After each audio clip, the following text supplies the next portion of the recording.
या संघाबरोबर भावेश घोडा आणि अमर दुबळा या संघात समोर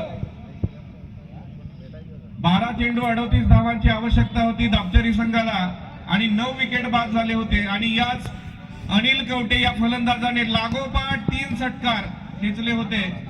तो अनिल कवटे दापचरी ग्रामपंचायतीचा उपसरपंच आता मैदानामध्ये 14 चेंडू 2 धावांची आवश्यकता। सरपंच हॅट्रिकची संधी असेल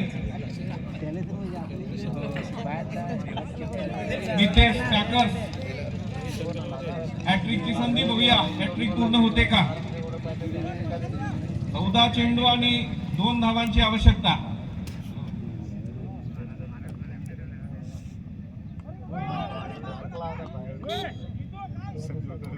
कट करण्याचा प्रयत्न यष्टीरक्षकाच्या हाती चेंडू व निश्चितच त्या ठिकाणी अनिल कवटे यांनी थोडी हाराकिरी केली असती तर विकेट निश्चितच बाद करण्यात यश आलं तर विराट संघाला 13 चेंडू 2 धावांची आवश्यकता।